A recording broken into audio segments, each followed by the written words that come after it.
Personal log, Hatchet Creek, Texas, entered by Sarah Wynne Beasley, age 61, on the 3rd of April, 1937.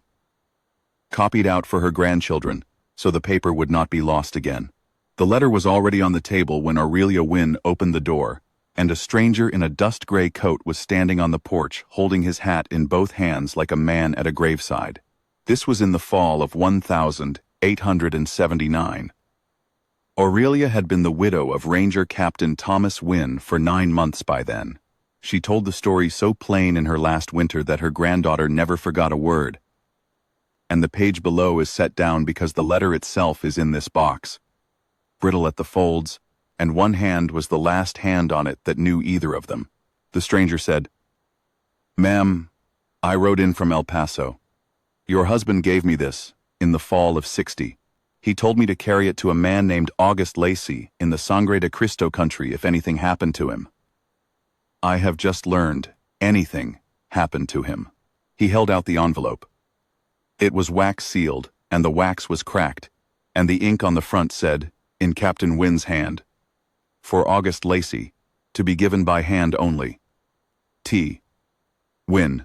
Aurelia did not take it for a long moment. She would say later that she had felt 19 years of her husband's life she had not known about come rushing past her like a horse let out of a stall. Thomas Wynne had ridden the Rangers 26 years. He had told her almost nothing of those years. He had never spoken the name August Lacey. The stranger said, "I am sorry it took me so long. I had been carrying it in my saddle roll. I did not know the captain had passed until I came through Hatchet Creek this morning and saw the stone." She took the letter then. She asked him in for coffee. He would not sit. He stood by the cold stove with his hat in his hand and told her what little he knew. His own name was Royal Mears. He had been a stagecoach guard in '60 when a band of Comanchero raiders had taken his coach on the Pecos. Thomas Wynne had ridden in alone with 2 pistols and brought him out alive.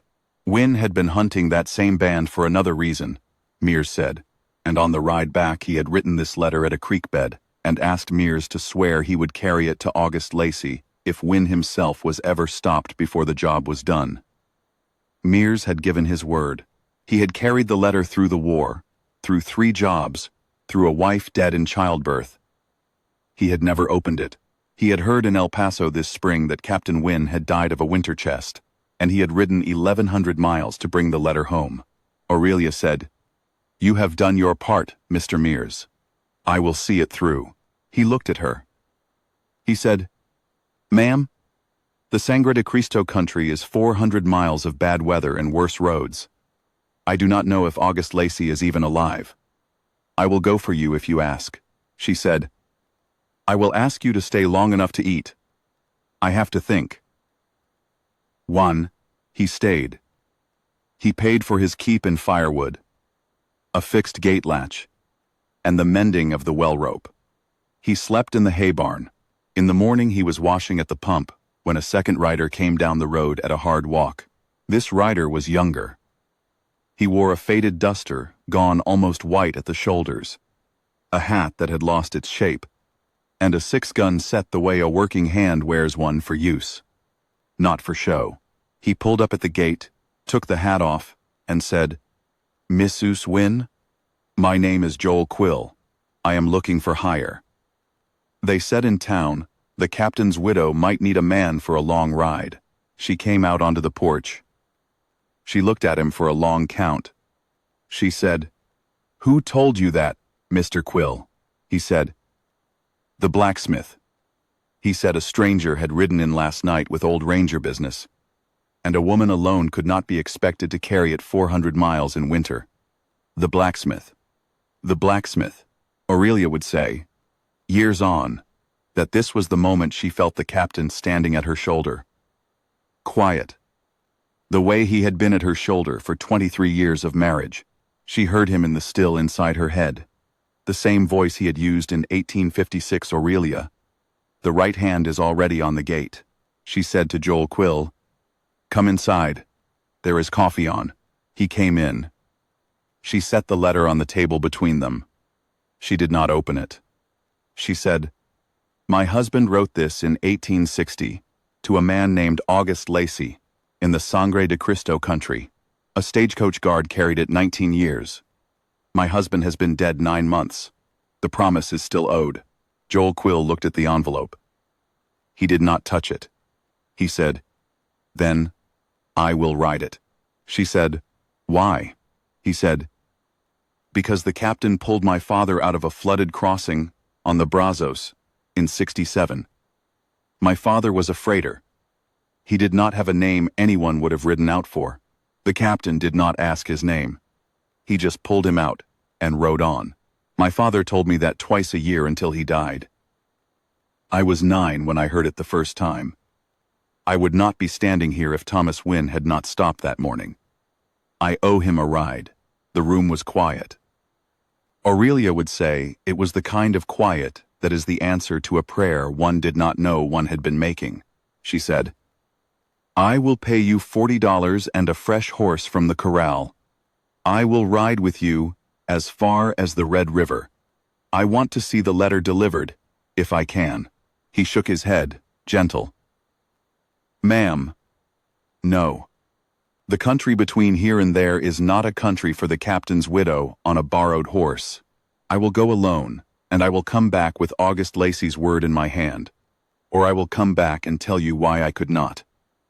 You have my name on it." Royal Mears stepped in from the porch, with his hat still in his hand. He said, "I will ride with him. I do not need the pay. I gave the captain my word in 1860. I have not been clean of it since." That is how the two of them set out from Hatchet Creek the next morning with the letter in a tin tube inside Joel Quill's saddle roll. Aurelia stood at the gate and watched them go. She did not weep. She said later, "I had wept for Thomas in February. This was not for weeping. This was for waiting." They were gone 7 weeks. In that time, Aurelia kept the place alone. She fed the chickens. She tarred the roof at the south corner. She broke ice in the trough every morning with the same iron bar the captain had used. The letter was no longer on the table, but she felt its absence the way one feels a clock that is stopped. She also took down the small bundle of the captain's courting letters and read them through. She had not opened them since their wedding. She found among them a slip of paper she did not remember, folded inside a letter from October of 1859. On the slip was a list of 3 names in her husband's careful ranger hand. 2 of the names were crossed through. The third was August Lacey. Beside the name, in pencil, was one line. "Owe him my life. Picos, 1858. If he ever calls, the calling is mine." She wept then, not for losing Thomas. She had done that, but for finding him a little more after he was gone. She would say, it is a particular grief to learn that the man one loved was a deeper river than one had been allowed to wade. She put the slip back inside the courting letter. She put the bundle back in the chest. She went on with the winter. Joel Quill came back on a Friday in the first week of December, alone. His horse was thinner. His coat had a mended tear at the right shoulder. He had no hat. When he stopped at the gate, he stayed in the saddle a long minute before he got down, the way a man does who has been in the saddle too many days running. She came out. She said, "Mr. Quill, Mr. Quill." He said. He took the tin tube from inside his coat. He held it out. The wax seal was broken now, and the paper had been refolded. And there was a second piece of paper with it, written in a different hand and a different ink. He said, "August Lacey was alive. He is 72 years old. He lives on a small place above a creek the Spanish call Rio Hondo." He read the captain's letter in front of me. He read it twice. Then he sat down on his porch step and he cried like a man does once or twice in a life.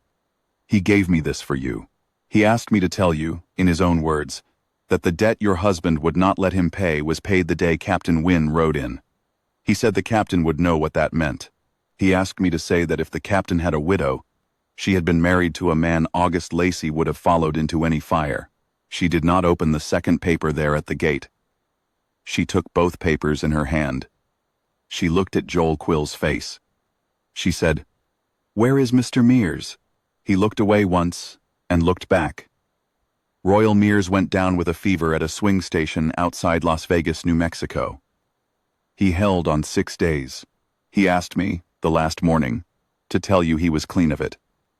I buried him under a cottonwood. I marked the place. I can take you there in the spring, if you want to go. She said, "I will want to go." He nodded. She had him into the house. She fed him cornbread, beans, and a piece of salt pork she had been keeping. She read August Lacey's letter at the kitchen table while he ate, and she did not let him see her face while she read. The letter said, in a hand that had been a copperplate hand once, and was now a tired hand, "Mrs. Wynne, your husband saved my son on the Pecos in 1858, and would not name the act, and would not let me name it after.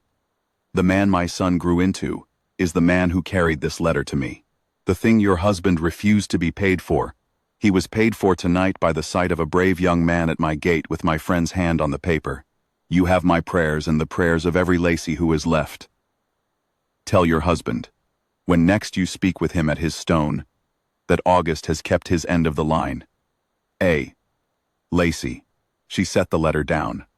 She looked at Joel Quill across the table, and she understood what she had only half understood the morning he had ridden up. She said, very quiet, "Your father was named Eli Quill." He said, "Yes, ma'am." She said, "And your father is the man Thomas pulled out of the Brazos in 67. But your father was also at the Pecos in 1858. He was August Lacey's son." Joel Quill set down his fork. He said, "He was. My father moved north after the Pecos. He took freighting work under the Quill name when he married my mother. He kept the Lacey name for his father only. I did not know, the morning I rode up here, that the letter in your hand was meant for my own grandfather. I learned it on Mr. Lacey's porch step." There was a long quiet at the table. Aurelia would say later that she had spent that quiet listening for Thomas at her shoulder, and that she had felt him there, content as a man who has finally laid down a pack he has been carrying 21 years. She said, "Mr. Quill, did my husband know who you were when he stopped at the Brazos?" "Ram." Joel Quill thought a long time. "I have wondered. I think he must have. My father had the look of his father. The captain would have seen it. He pulled my father out and rode on so my father would not be beholden. That was the captain's way. My father said, twice a year, that he was a Lacey at heart and a Quill at name, and that Thomas Wynne was the only man living who had ever known both." Aurelia put her hands on the table. She said, "Then the letter has come full around. The boy he saved came back to carry the word to the father he saved before. There is no debt left." "Ace," Joel Quill said. "Ma'am, there is one thing." He took, from inside his coat, a small leather pouch. He set it on the table. "Mr. Lacey sent this. He said it is not payment, because the captain would not be paid. He said it is the buckle off the saddle he was riding the day my father came home alive. He kept it 21 years for the captain. He asked me to lay it on the captain's stone, or in your hand, whichever you thought right." She took the pouch. Inside was a brass cinch buckle, worn smooth, with one initial scratched on the inner face. L. She held it a long time. Then she stood, and Joel Quill stood with her, and they walked together out across the yard and up the slope behind the house to the small fenced place where the captain was buried under the live oak. She laid the buckle on the stone and she said, aloud, "Thomas, August Lacey has kept his end of the line. The boy you would not let pay you came home a man, and wrote it for me. Rest easy, husband." She would tell it that the wind came up just then, light, from the south, and lifted the dust off the stone. And that was Thomas's answer. She believed that, until the day she died. Joel Quill stayed on at the place through the winter, at her request, sleeping in the bunk room that had been the captain's, mending the things a winter alone had let slip. He did not court her that winter. She did not court him. They worked side by side at the kind of plain work that builds a thing slow.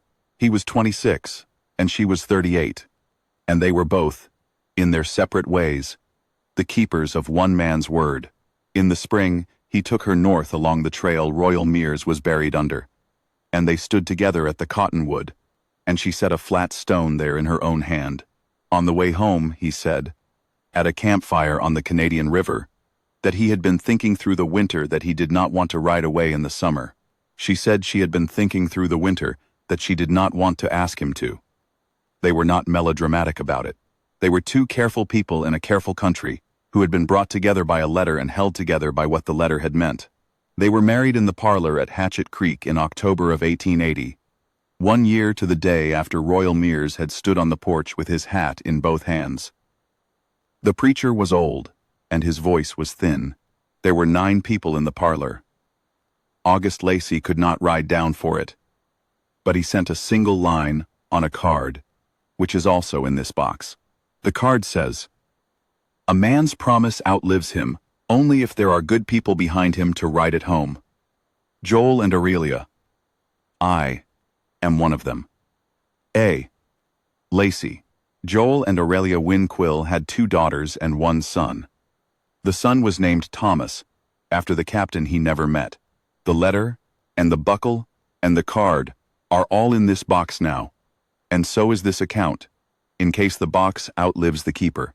On the last clear afternoon Aurelia had, she said honor is not a feeling a man carries inside himself.